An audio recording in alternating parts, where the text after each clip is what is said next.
era más blanda que el agua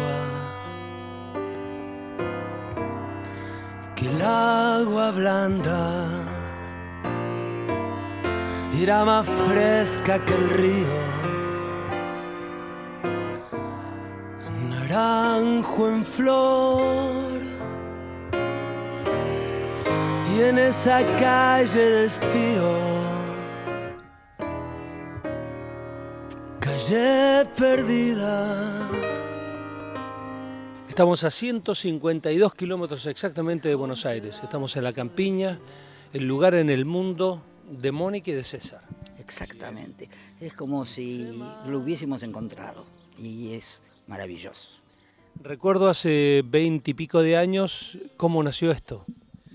Y sí, tu visita fue en los comienzos de los años 80 y en ese momento era solamente un sueño, apenas teníamos un pañuelo de tierra, eran nuestras primeras 12 hectáreas plantadas con 4.000 naranjos que tenían el grosor de un dedo porque eran plantas nuevas. Hoy encontrás, tiempo después, ya materializado, evidentemente, porque no son 4.000, sino que son muchas más las plantas. La producción no solo de naranjas, sino también de duraznos.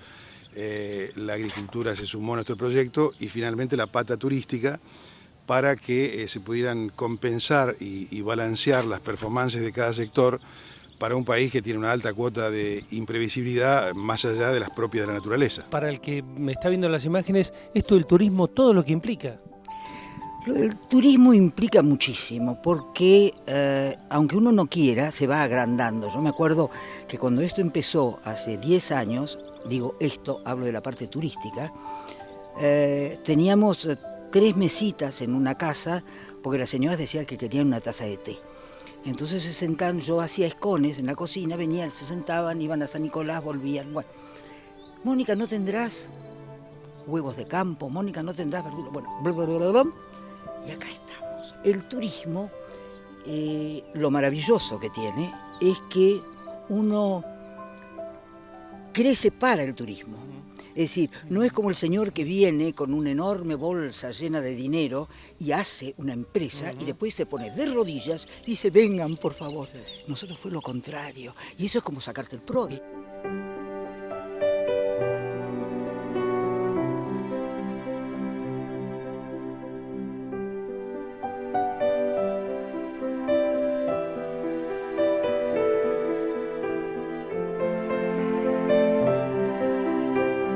Más de una vez nos tocó estar durmiendo la siesta en nuestra en el Independiente, primera casita de campo. Que conoció Cholo hace 2000 años. Tocaban la bocina en la puerta de la tranquera, ya adentro, digamos, en los umbrales de la casa. Y era una familia de cordobeses que pasaba por San Pedro, entró y quiso conocernos.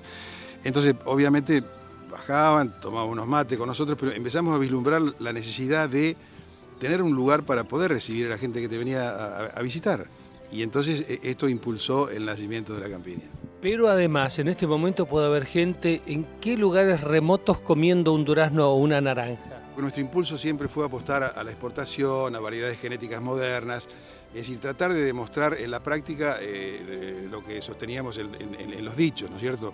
Que es la campiña, una empresa con mentalidad europea por el nivel de eficiencia, pero con la calidez de lo criollo, ¿no es cierto? Esta es la mezcla. Y en España hemos mandado a un vendedor que abastece a la Casa Real. Entonces tenemos un afiche publicitario que dice que los duranos de la campiña los come el rey. ¿Y los cítricos? Los cítricos van a distintos destinos. En Europa van fundamentalmente a Bélgica y después van mucho a Rusia. En algunos casos somos exportadores directos y en otros casos llegan a través de intermediarios, ¿no? Aún con el amor a la radio, ¿te está costando que llegue el viernes para venirte aquí? Un triunfo, honestamente un triunfo. Lo que pasa es que yo soy una señora muy bien educada, porque si no te diría otra cosa, uno y otra cosa, no te lo puedo decir, pero realmente me cuesta un triunfo porque es otra calidad de vida. Digamos, Buenos Aires, como cualquier ciudad, pobrecita, la adoro, pero no es que esté en contra de Buenos Aires. Uno está en contra de las ambulancias, de la policía, de los gritos, de las piedras, de la violencia, en fin, no podés comparar, es otra calidad de vida, estos cielos, esto de despertarte y que haya nada más que pajaritos. es otra vida. Che, qué regalo para nuestras vidas, que siempre decimos, y el día que me retire, ¿Qué hago? qué placer tener un plan B como este. Hemos armado un paraíso y todavía no le hemos dedicado el tiempo necesario para disfrutarlo. Es decir, todas las mañanas yo viajo, hago un ida y vuelta bastante frecuente a Buenos Aires, veo los amaneceres más lindos, los planos espectaculares desde la ruta, y sin embargo nos queda todavía esa decisión final de decir, bueno, ahora todo acá. ¿Por qué? Porque siguen tirando los medios, evidentemente. El país, la noticia están más atractivas que nunca. Y bueno, te da la sensación de que parar es colgar los botines. Y es una decisión, te digo, compleja. En la tele la pudimos manejar bien, la pudimos manejar muy bien. Y ahora en la radio, bueno, tendríamos que tener la misma lucidez y sabiduría, ¿no es cierto?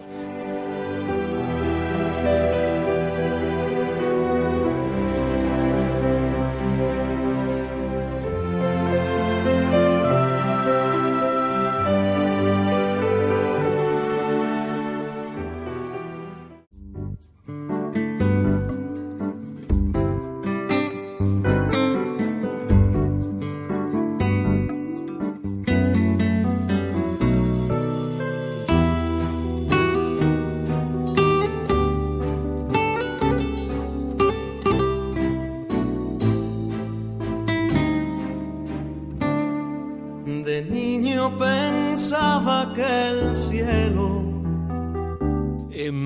¿Cómo, no como periodista, sino como mujer de campo, fue esta semana el Día de la Mujer del Campo en el mundo, ¿cómo viviste el conflicto del campo?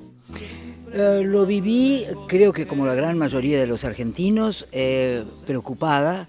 Sin duda alguna, la Argentina está basada en el campo y no tenemos que tener vergüenza de eso y no creer que somos el primer mundo nada más que porque hacemos materia prima. Agregarle cosas para que no sea nada más que la materia prima, vamos todavía. Pero la Argentina, el Tata Dios hizo esto para que produzcamos y hay que producir. César, ¿cómo viste el conflicto? Sí, de manera similar. Me pareció absurdo resucitar viejas antinomias. Lo que más me molestó fue que el conflicto del lado del gobierno fuera abordado sin el conocimiento técnico necesario. Es decir, siempre me pareció una enorme contradicción que un gobierno que tiene, bueno, a Reutemann y María Solá, que son dos de los grandes conocedores de la materia del sector, no los hubiese aprovechado, que los hubiera dejado a un costado. Digamos, evidentemente se estaba dando un fenómeno extraordinario que era el precio de la soja. Evidentemente el buen momento económico del país dependió en gran parte de ese buen precio circunstancial, pero perder de vista que esto era una cosa efímera, fugaz, porque los mercados son volátiles, porque ahí había plata de la especulación y no de la producción, era perder de vista un dato muy importante. Fíjate que ahora estamos justamente en el punto contrario, es decir, no solamente no tenés que reunirte con el campo para ver cuántos puntos más le podés sacar, sino que tenés que reunirte con el campo para ver qué necesita para que la actividad siga siendo viable, factible, ¿no? ¿Cuál es en tu lugar, en el mundo, a su vez tu lugar? Aquí en la campiña o en todas las campiñas que tienen, el lugar tuyo, la hora y el lugar. La hora para mí hay 2 horas, no puedo dar una sola. El principio y el fin, es decir, a mí el primer rayito de sol que aparece naranja, chiquitito así, y que puedo ver desde acá de la campiña. Lo que puedo ver mejor todavía es cuando baja el sol, porque baja para allá, sube para allá. Me gusta estar reposado, si tengo mucho que hacer, volver a casa temprano cuando la tarde empieza a caer. Tu lugar y tu hora, pero un lugar exacto. No, en mi lugar puede ser una remada a las 8 de la mañana saliendo del Club Náutico yendo al Paraná. Cuando salís a caminar, ¿qué lugar elegís? Siempre entre árboles y un poco lo que dice César, depende de las épocas. el caminar entre las filas de la fruta es maravilloso. Gracias por recibir. No, Cholo, al contrario. La verdad que encantado de hacerlo y de que puedas compartir por lo menos por un rato nuestros momentos. Gracias, Moni. Al contrario, mi querido, una alegría inmensa verte y recordar con mucha ternura, con muchísima ternura, esa época del principio de que vos te acordabas que había filas y filas de rosas, cuando todo esto empezó. Una alegría inmensa, un beso a la negra. Desde la campiña, hombres de campo.